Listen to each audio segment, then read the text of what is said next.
started going to MM meetings about 7.5 years ago because I was concerned about my own drinking, and started seeing a harm reduction therapist, started a serious meditation practice, and became a moderate drinker pretty quickly.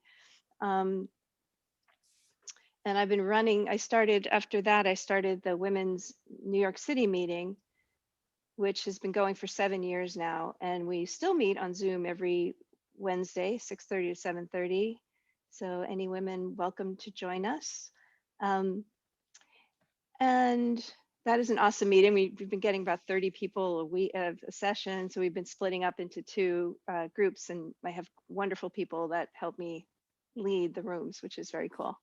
Um, so yeah, I started meditating and it really pretty much changed my life.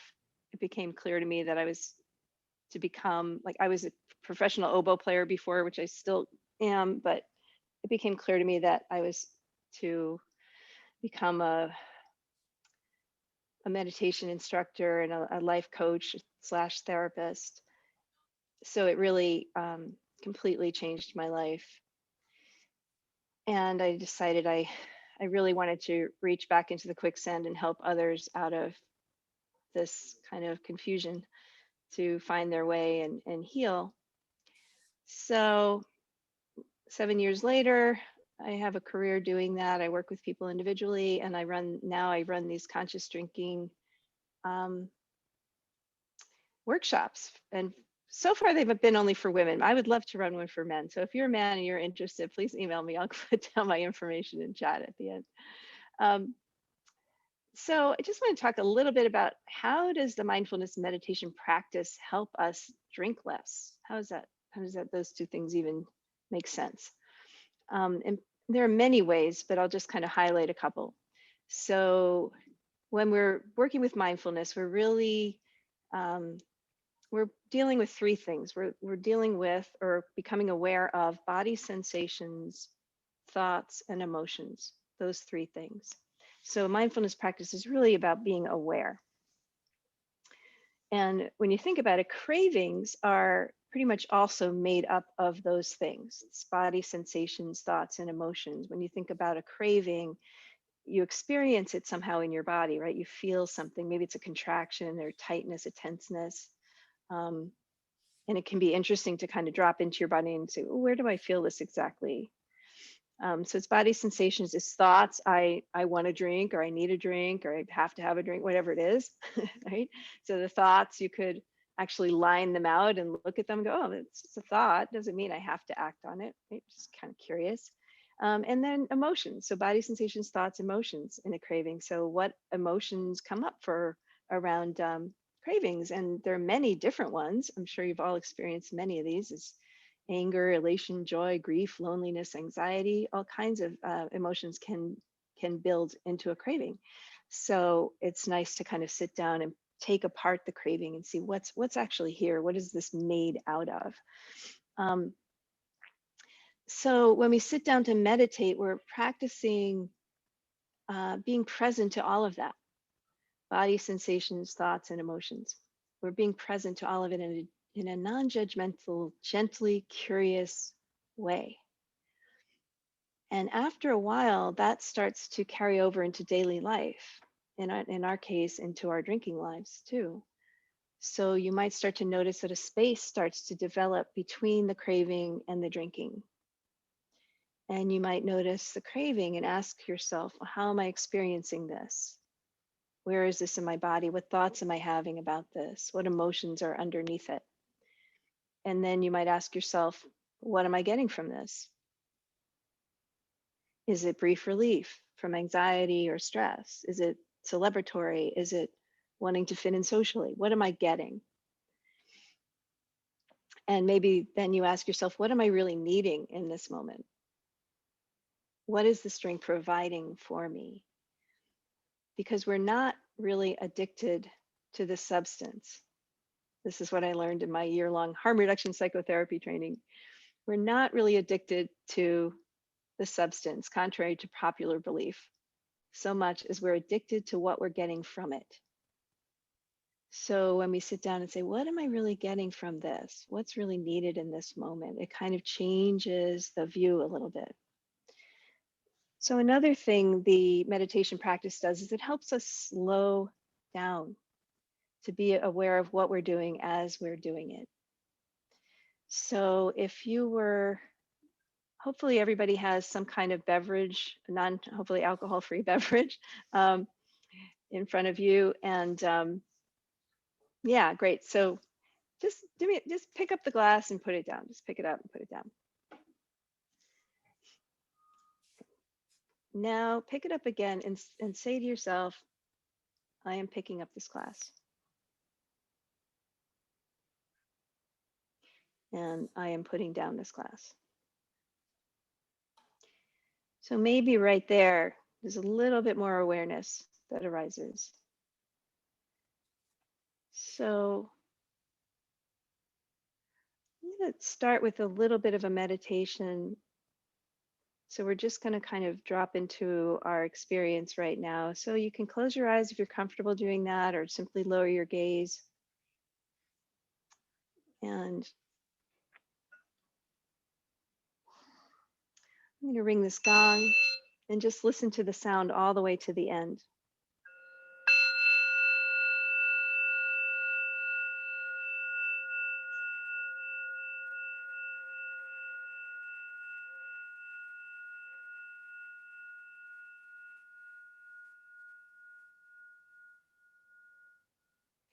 And just noticing as the sound of the gong fades, other sounds will take its place. The sounds within your environment, the sounds maybe outside your environment. So just allowing whatever is here to be here. No need to even create a story about it or figure it out, and just let it be there.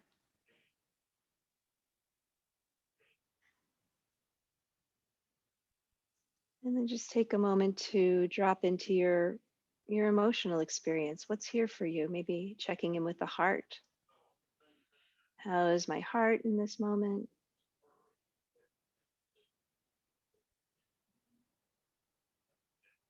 Maybe there are some emotions here.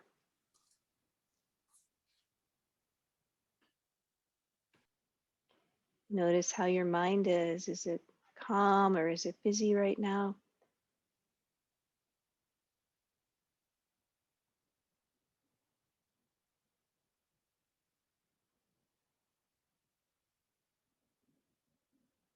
Notice how your body's feeling in this moment. So all of these things are just part of our current experience. And if you're comfortable focusing in on your breathing for a moment, just notice how your breathing is. And if you're not, that's okay. You can just stay with something else, a sound or your left big toe, doesn't matter. So just breathe in gently.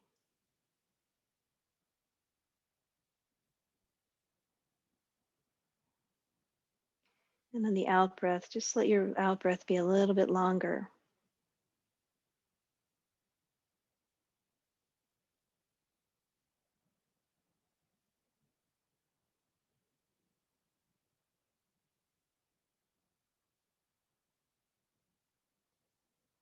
And now with mindfulness, touch your glass. I'll say glass, even though it might be some other kind of container. So maybe pick that up and notice whatever you notice about the outside of this glass. Is it cool? Is it warm? Does it change temperature? Is it smooth?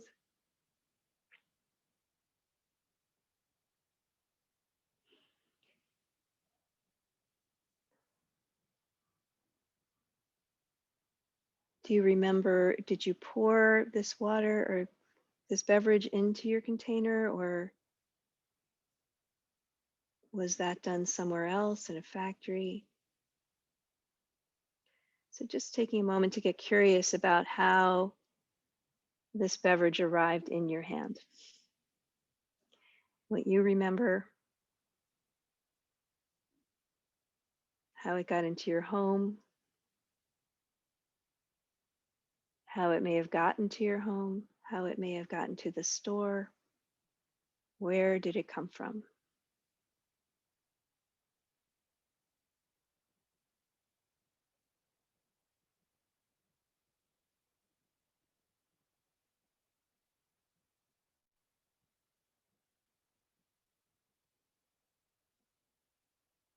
And just moving your container close to your nose and just seeing at which point you start to breathe in an aroma. And notice the aroma. Is it what you were expecting? Is it different?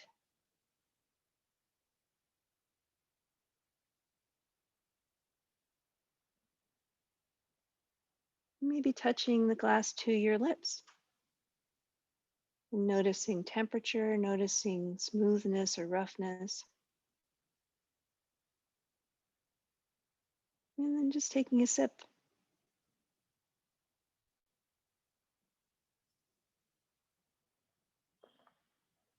And noticing taste. Does it taste the way you were expecting, or is it a little bit different? Maybe taking another sip and just letting that sit in your mouth a little bit longer.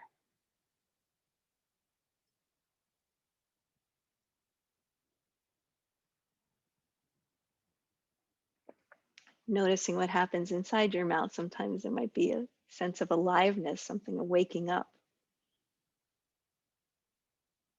And notice at which point, and you can take a couple more sips if you'd like, notice at which point the swallowing reflex kicks in. Like, oh, need to swallow. And then sometimes you can follow the beverage down a little bit into your throat, the larynx, the esophagus, stomach. With certain, especially if it's a cold or warm beverage, sometimes you can actually experience that going down into your body. And maybe even imagining that this beverage has a bit of alcohol in it. And notice what happens as you think that. At what point do you start to relax a bit, maybe? At what point does stress start to leave your body?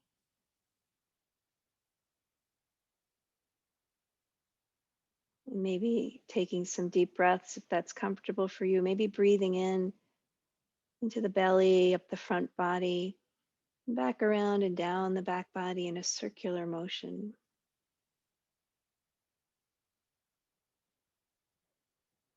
And maybe it's interesting to notice that it's possible to have this experience without the alcohol, that your nervous system will remember this experience from before and can reproduce it at will. Or maybe not.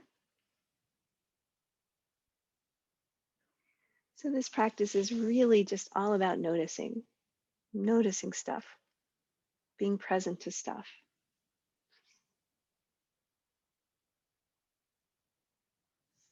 So what was that like? What did you notice?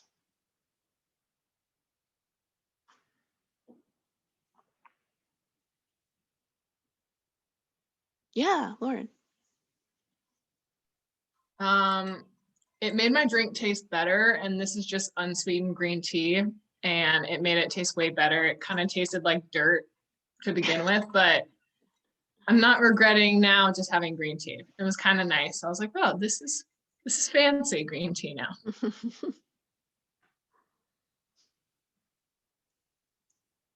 I think in my case, it was more like you just drink it down before, but taking the time to really experience the taste was, as Lauren said, it made it taste better. It really made a difference. So I have to admit that it was really hard for me to slow it down. And when you were like, pick up your glass, I like automatically was like about to take a sip. And I was like, oh wait, that's not the point right now. And yeah, I definitely had multiple challenges there. Isn't that interesting? So do you think your tempo is fast generally, that you're used to kind of with alcohol and with life. Yeah. Yeah. Usually one reflects the other often. Yeah.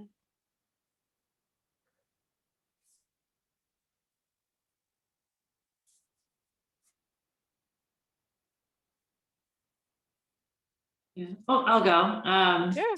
So I think when you first said, oh, think about where you got the beverage from.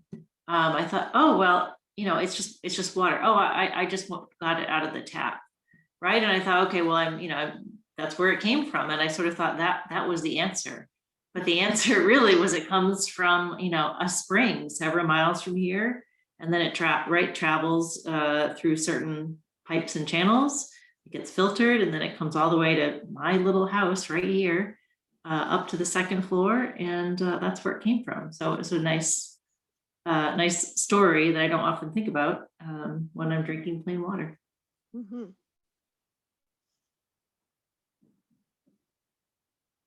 Did anyone have the experience of noticing that maybe they didn't like it as much as they thought they did? Sometimes I hear people say that. Like when they really taste it, they realize, well, I don't actually like this. That kind of happened to me a little bit. I have Yeah. a lime seltzer, and I guess just holding in my mouth, like it kind of like the tangy tartness just kind of like almost like burned a little bit on my tongue, and I was like, oh, I don't want to like keep it there. And I was like, well, do I really like this as much as I thought I did? I don't know. Yeah, it's funny. Has anyone ever had that experience about when they're drinking alcohol? Like, well, I don't actually really even like this. Yeah. Absolutely. Yeah. I think we sometimes, and I do that too. I know I'm not a wine snob and I don't really, there are times I like red wine, but it's not my favorite, but I do know that I drink slower with it, that I can, that it will last and it will last until I'm actually tired of it. So that's actually what I should be drinking. But it's like, do I want to drink just because it makes me slow down, or do I want to drink something that I enjoy more? But Yeah. so Depends on what you're wanting to get out of the experience, I guess. right. Right? Yeah. I had noticed already in kind of my process of more management that I hold my liquor in my mouth for long periods of time before I swallow, as it is. So I was having a hard time not, it's always harder for me to let go of the liquid than it is to pause there. And I think that's like my own weird mentality of extending it for as long as I can. But that's good, isn't it? That's a way of slowing down. Yeah, I mean, it is. It didn't necessarily stop the frequency of how many times I was taking those kinds of Sometimes we can stretch the experience out, and actually drink less per hour. And that's a great technique for doing that.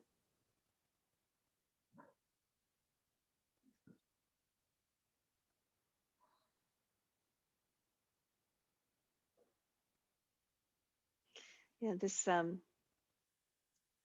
one of the teachers I studied mindfulness and mindful eating with also does a course on smoking, and he was saying that when people slow down the experience of having a cigarette, they realize like they actually really hate the taste. It tastes terrible. It's funny the things we notice, or some people notice they like it more than they thought. Well, I noticed when I was drinking mine, like I said, I wasn't prepared for class tonight. I would have had a nice hot tea, but I'm drinking my usual bad for me and drink too much of it, Diet Cola. And so, I'm sitting and I'm trying to hold it in my mouth, and it's so carbonated that it actually kind of hurts, on the tongue and everything. So then I swallow it quickly. So I'm like, well, did I really even taste that? And then we said, well, where did it come from? And I'm thinking about the fake sweetener, and that it didn't come from a field somewhere. It's like some chemical compound. And I'm going, okay. Isn't that interesting? What am I putting in my body? Yeah. Eileen, I'm unmuted now. Yeah. When you were saying pretend now like that it's alcohol, and do you feel the release or something like that? And I thought, no, that's not what I feel. I mean, not because I was just drinking water, but just like lately it's like the drinking will get my head going so much that Mm. it's like it's so much calmer. I'm like, no, I'm just drinking water. I'm nice and calm drinking the water. Not that I don't, love the taste of the wine, but it's Yeah. like it just causes such anxiety now in my head as opposed to that Oh, yeah. release. Isn't that interesting? So many people use it to relieve anxiety, but it seems to have the opposite effect for you. Well, I mean, that's what I started using it for and still feel Mm. like it will. And there's that, you do feel that like physical reaction, but mentally in my head, it's like, what are you doing? How much you're going to drink? That Oh, whole yeah. rat race going on. Mm. Yeah. All of the little animals come out like, hey, what are you doing? Oh, it's gonna be this or that or worse or better. And Yeah. they all come out Yeah. to play, right? Yeah. Yeah. And it's like, Yep. oh God, it's so nice not to have them. Yeah. Yeah. But sometimes the reason I threw that in there, I don't always do that, but sometimes your body will remember that experience of what it feels like to drink or to relax, or maybe in your case to bring the anxiety. Maybe I invited some more anxiety than I intended to. Um, but so it is interesting that our nervous systems remember all kinds of feelings, and we can actually tap into those and create them really at will, probably more than we realize, or I think anyway. I've heard members say that like when they do it, you drink an NA beer or some of the other, like the gins now that they have that are NA, that they almost feel like they get tipsy, that Yeah. it's just like, because the taste triggers that. Yeah, exactly. Exactly. Yeah, it's surprising how satisfying some of those NA beers can be. So I'm aware of the time, and Mary, I know you wanted to. I do have another practice I could do, but I know that you wanted to do the kickstart. So I want to ask you, where we are, how you'd like to run the rest of the meeting. Oh, no, please go ahead and do your other exercise. And if we all Okay. have time afterwards, everybody can stay around if they want. If they don't, they Okay, can great. check out. Yeah, so this is a practice some of you have done with me before. It's called the RAIN practice. I don't know if you've all heard of it, but it's a practice, a mindfulness practice that's used for working with challenging emotions or difficult emotion. I'm going to put my information in chat here before I forget. Okay. So difficult emotions for myself, I like to define as any emotion I don't want to be having. So, so the practice is very simply, you have to remember the word RAIN, and it's R for recognize the emotion, A for allow or accept it, I for investigate, and N for nurture. So I'll take you through this kind of goofy exercise I like to do as an example. So say the emotion is anger. That's a strong one, right? So maybe somebody criticized you for something, they tell you you're being difficult, and it brings up some anger. So, and this is my assistant here.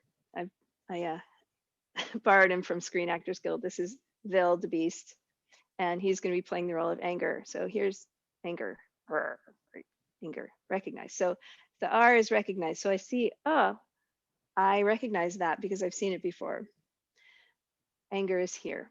And in the English language, we often say, I am angry, right? I am this thing, so we become very closely identified with it. But in some languages, it might be more like, oh, anger's here, or I'm experiencing anger. So right away, we can say, oh, just anger's here. So right away, we can separate from it a little bit. So that's the recognize. And then the A is for accept, allow. It's okay that I'm having this emotion. It's okay. It's part of the experience of being human. Everyone has it from time to time. And then the I gets a little bit expanded. So the I is investigate. So, okay, so someone has said something critical about you. You feel criticized, right? The anger comes up. So am I really angry only about what's happening right now? that this person said I was being difficult? Or is this activating something else? Maybe something from the past. So in other words, is there extra stuff my mind is adding on here? Is there some self-criticism happening here? I certainly notice that in Buddhism, they talk about the second arrow. The first arrow is what someone else says or life. And then the second arrow is the one we shoot at ourselves, right? So meaning there might be a part of you that says, yeah, he's right, you are difficult, right? And then you might start adding on extra stories about that. So, you know, here's person says you're difficult. Then there's, yeah, you are difficult. And then there's, you know, yeah, your partner says you're difficult too. And your boss sometimes says that. And your second grade teacher says that. So it must be true. And so we add on a whole bunch of extra stories, making us more and more angry, right? So if we recognize that that's happening, then we can just take some of that away and just be with what actually happened was just simply someone said that you were being difficult in that particular situation. So there's sometimes a sense that when we're in that, when we're experiencing a strong emotion or even a craving, there's a sense that it's always going to feel like this. It's always going to be this way, right? So the very, very important part of the investigation is, where in my body do I feel this? How am I experiencing this? And maybe I'll just, yeah, I'm going to share my screen just for a moment. And because especially with this anger one, I love to look at this anger iceberg, because there's usually so many things underneath, if it is anger that you're experiencing. So many of these emotions underneath, and hurt is way at the bottom there. So this can be part of the investigation. Where is it in my body? What other emotions are here? What's going on? So then the N, and you can Google anger iceberg and you'll find this. There are many versions of this online. And then the N is for nurture. So when you found, like, where is it in my body? Is it like, what's tensing up here? Maybe it's just feeling in my chest, it feels tight. You know, you can put a hand there and just breathe gently there. Or maybe it's in your belly. Maybe it's just your shoulders are tensing up, and maybe you can just take one breath and release.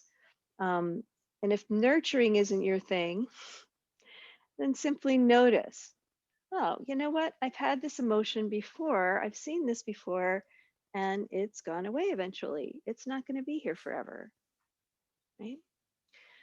So yeah, that's just a neat little trick.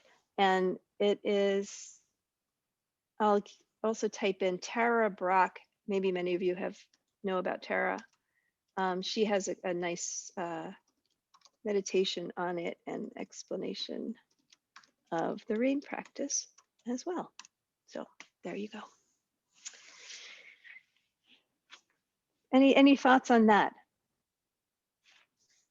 What came up as I was doing that little demo with my friend here? He's really very nice. I think that, you know, as we get older, some of that stuff becomes, we recognize that, you know, like you said, we recognize that we've had that emotion before, and we recognize that it does pass. But I always, you know, why does it take so long? I mean, it took me till like 50s, you know, and I don't know if it's because until, you know, I basically quit drinking right at the age of 50, and you know, quit for 8 years. And maybe I had to actually go through the whole process. Whereas before, when I was drinking, then I would just cut the process short, you know, and once I recognized that feeling, I drank to deal with it instead of actually going through the whole thing. Yeah. Because I was sitting there saying, you think we would have figured that out before we were like 50 or 45 or 60, you know? Well, I think the mindfulness practices are becoming so much more widely spread that I think people are learning these things earlier and earlier. They even teach them in schools now, which is, I think, so important. for kids to like, it's okay that you're having this. I mean, didn't Mr. Rogers used to say that? But nobody listened to him. So yeah. So any other thoughts on that before we hand it back to Mary? Yeah. Sorry, Lauren. That just kind of reminded me, like the anger. Sometimes I don't, or I can hold those emotions in and I don't have to kind of do that mindfulness of them. Like I can feel angry, but just kind of keep it in. But when I drink, those emotions just come straight out. And I think it would be difficult to kind of run through that, like recognize the whole rain thing when I'm not in the state of mind I should be, to kind of go through that list. And a lot of those emotions just come up when I'm drinking, and I don't trust myself to kind of work through them. If that makes sense. Well, yeah, but what struck me as you were talking is what you said about I can hold them in. And I wonder if holding them in makes them more likely to come out when you're drinking. Whereas if in your daily life you were to say, oh, anger's here, and go through this, more and more, maybe when you're drinking, it won't be a part that you've pushed down so much. Do you know what I mean? Mm-hmm. Probably, yes. I know I had one of an attendee at one of my meetings the other day who I thought, she was a really good suggestion. She said that, she knew she was getting angry with her partner about something, and she knew they had taken the month off of Dryuary off, and they were planning on drinking that Saturday. The following Saturday, they were going to split a bottle of wine, but she knew she was getting angry about things, and she knew if she kept them in and waited, that when they would come out when they started drinking, and she didn't want to ruin that evening. So she basically sat him down and said, this is, I'm doing this. I can feel that I'm getting angry. I want to address these concerns right now because I don't want to ruin our evening on Saturday, which I would have done the opposite. I would have sat there and said, I'm going to have a drink to let myself say all this stuff, So Yeah. I thought that was great. Yeah, that's impressive. It's all about awareness and knowing why you're doing what you're doing. So Beesh, I have one question. So when you see people implement the RAIN technique, is as it relates to drinking, is it primarily before they start drinking as opposed to while they're drinking? I mean, can you talk a little bit about that distinction? Yeah, you can use it for cravings. It's great for cravings. Just substitute the word anger for cravings. So examining where the craving is, where is it in the body? What are the emotions underneath it? What are the stories I'm telling myself about why I should be having this drink? What is the inner negotiator coming out and telling me about why I should have this drink? So I think the more we practice this way in our lives, again, the less likely it is to be a problem when we're drinking, when we're in a drinking situation. But you can certainly take a time out, and it's when you're drinking in anger, when that comes up, I know it's a really potent combination, isn't it? It's like all of these emotions are in here, right? And then you take this glass of emotions and you pour it on these emotions and like, right? So again, it's slowing down, taking those pauses, finding those spaces. Did that answer the question or not? So if it didn't, go ahead and I'll ask more. No, that was helpful. Thank you. Yeah, I'm with Lauren too, and how much would I be able to do that after I start? But trying more in general life, and then also while drinking. Yeah, and sometimes it's taking yourself out of the physical situation, going into the restroom or something, and just like, whoa, what's here? What's going on? Really tuning into what's happening, especially if you tune into the body. That is so key. The nervous system. What's happening in my nervous system? Where am I feeling? How does it express itself in my body? Where is this anger? Is it my eyes? In my fists? Is it my shoulders? My jaw? Where is it?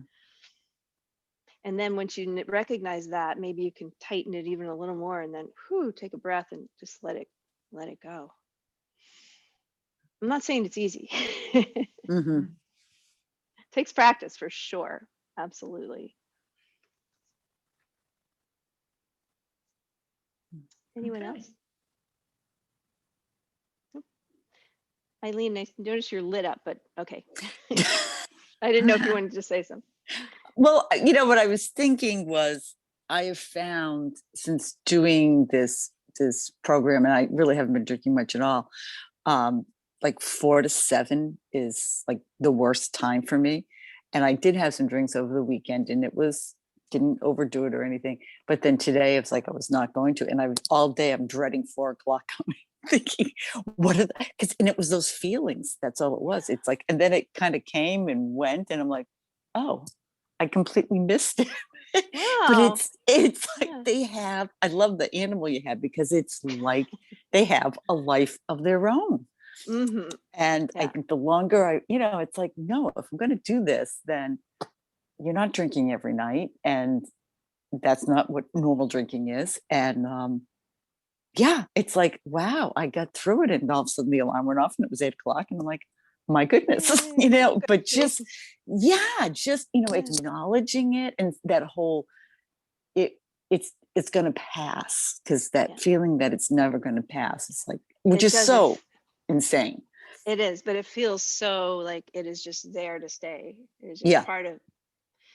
And I think cravings, what do they last 20 minutes or something? People say actual cravings. So if you can distract yourself or do whatever it is you need to do, I have a list of Mhm. like 18 things. You just Mhm. list out a whole bunch of things you can do. And for you, it sounds like time of day is the trigger. It's amazing. And one of the biggest ahas I had was I decided at one point, it's like, I just felt like, oh, I should be doing more things. It was like 4:30 or something. And I'm like, no, if I was drinking, I would allow myself to just go on the couch and veg out. I'm like, I'm just going to do it minus the drink. So, and it just seemed like revolutionary to me that I would just do the relaxing part. Just don't take the drink with you. Right. Yeah. Thank you. So I guess I'll hand it back to Mary unless anybody else has a question, comment, reflection. So thank you very much, Mary, for inviting me tonight. Thank you.